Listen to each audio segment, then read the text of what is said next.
Hello guys, welcome back to my channel. और आज का वीडियो मैं ज्यादा लंबा नहीं बनाऊंगा, छोटा सा बनाऊंगा ताकि एंड तक देखें आप लोग, ताकि लोग एंड तक देखें। और इस वीडियो को देखना बहुत जरूरी है क्योंकि हर दूसरे दिन एक नया शख्स सामने आता है और ये कहता है कि ममता बनर्जी ने कुरान शरीफ को लेकर बेहुमती की है, उन्हें माफी मांगना चाहिए। तो क्या है पूरा सच, क्या सही है क्या गलत है, वीडियो को एंड तक जरूर देखना, समझ में आ जाएगा। तो आइए वीडियो को शुरू करते हैं।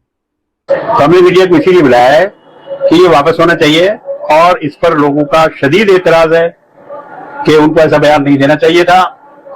तो हुकूमती सतह पर इस बारे में कोशिश करनी चाहिए कि जो बयान उन्होंने दिया है खासतौर से कुरान के ताल्लुक से, तो वो अपने बयान को वापस लें। सो गाइस, थोड़ा सा वक्त लूंगा और शॉर्ट में बताऊंगा, शॉर्ट में समझाऊंगा। बाकी आप समझदार हैं माशाल्लाह। कि आप देखिए कि ये जो वीडियो वायरल हुआ है ये रिपब्लिक टीवी की तरफ से हुआ, और रिपब्लिक टीवी हर कोई जानता है कि बीजेपी का दल्ला है, ठीक है। दूसरी बात कि ये एडिटेड वर्जन है, शुरू का कटा हुआ है, लास्ट का कटा हुआ, बीच का आप सुन रहे हैं और आप रिएक्ट कर रहे हैं।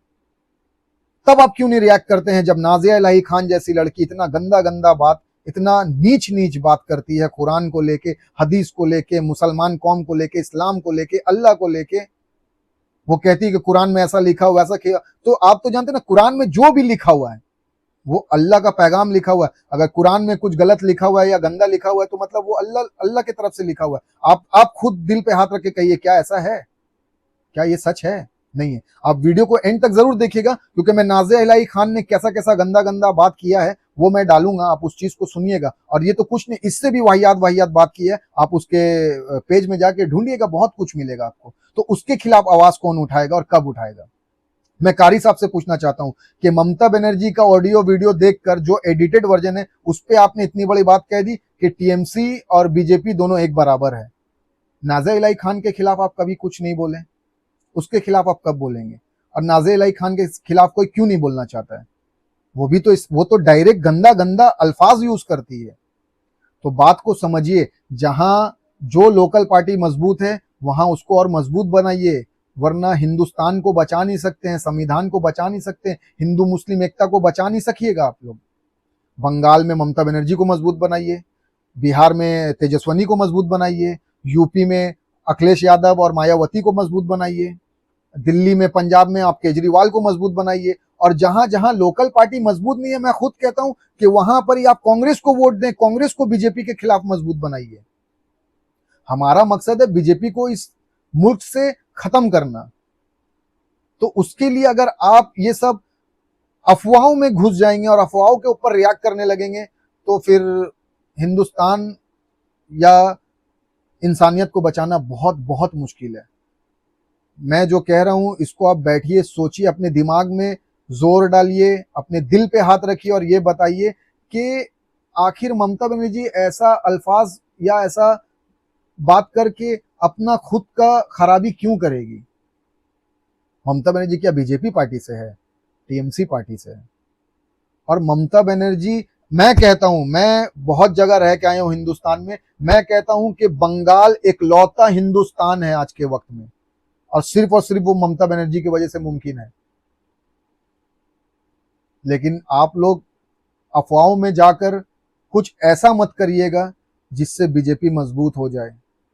बंगाल में बीजेपी का लड़ाई सिर्फ टीएमसी से है। कांग्रेस क्या करे? कांग्रेस का क्या वजूद है बंगाल में? कुछ नहीं है।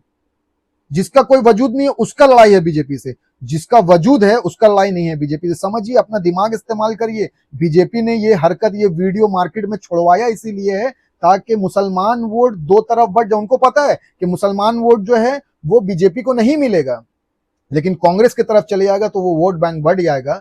बढ़ जाने से बीजेपी का वोट बैंक बना हुआ। हाँ, कुछ मुनाफिक लोग हैं जो आज बीजेपी के साथ खड़े हुए हैं। वो कहते हैं ना कि इतिहास दोहराया जाता है, इतिहास दोहराता है।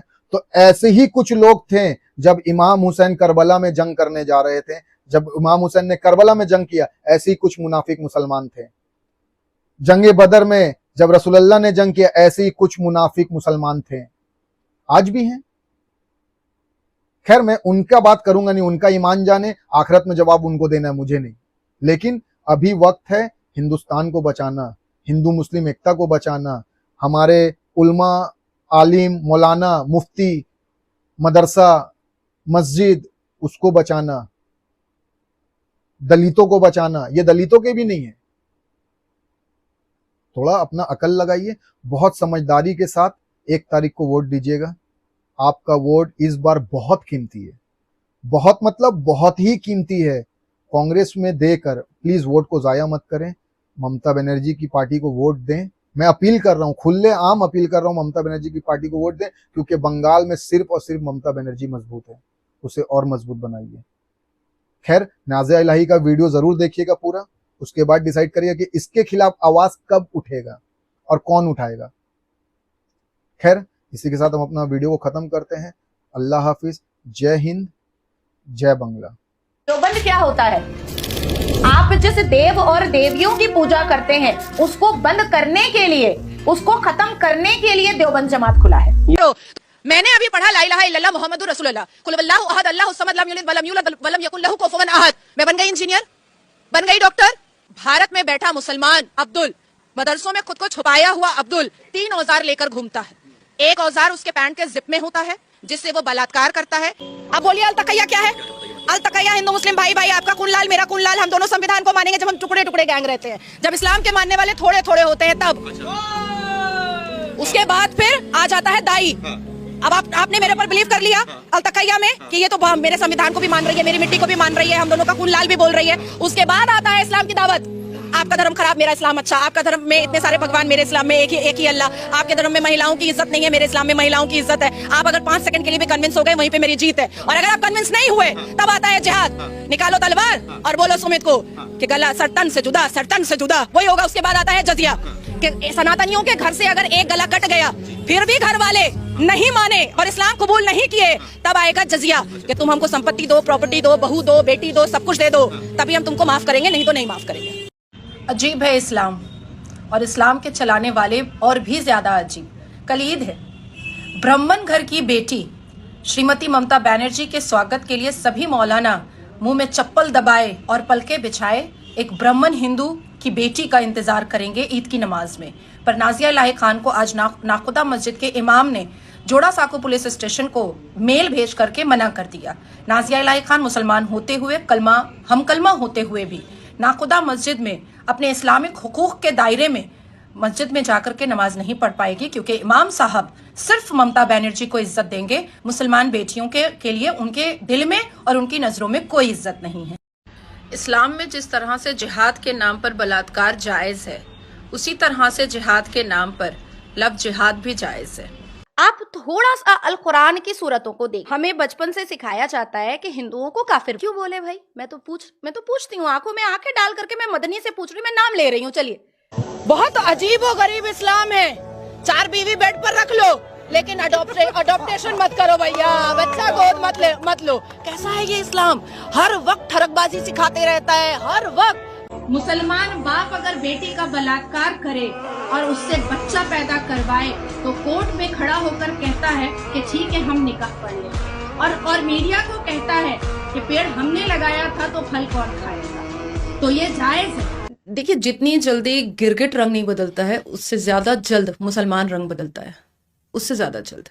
कि आप मुस्लिम को क्रिश्चियन देश में देखो तो भी वो परेशान है, जी। आप मुस्लिम को यहूदी देश में देखो तो भी वो परेशान है, आप मुस्लिम को हिंदू देश में देखो तो भी वो परेशान है, आप मुस्लिम को मुस्लिम देश में देखो तो भी वो परेशान है। तो मुसलमान से झूठा कोई नहीं हो सकता, कोई और मुसलमान से लुच्चा कोई और नहीं हो सकता है, मुसलमान से बड़ा चिटिंगबाज कोई और नहीं हो सकता है, मुसलमान से ज्यादा रंग बदलने वाला कोई और नहीं हो सकता है, मुसलमान से ज्यादा विक्टिम कार्ड खेलने का तरीका किसी को नहीं आता होगा इस धरती पर, किसी को भी नहीं आता होगा।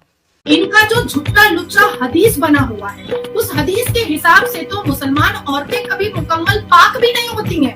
क्यों नहीं होती हैं? क्योंकि हमको पीरियड्स होता है, तो ये पीरियड्स तो थोड़ी हमने तोहफे में ले लिया है, या हमने नॉक थोड़ी किया था कि हेलो हमको पीरियड्स दे दीजिए। जो भी लुच्चा झुट्टा हज करके आता है, मारा हुआ सूद का पैसा से, इधर उधर का पैसा से, सबसे पहले हाजी बरकतुल्ला, हाजी ये, हाजी वो।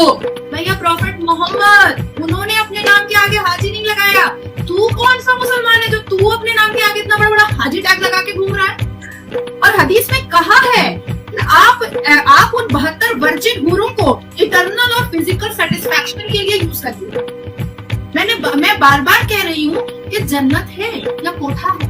मतलब मुसलमान नीचे धरती तो गंदा कर ही रहा है, बच्चे पैदा कर करके पढ़ाए नहीं पढ़ाए, जाहिल बनाए, चपट बनाए, आतंकवादी बनाए, कुछ भी बना दे, इसने आसमान पे भी बच्चा पैदा करना है।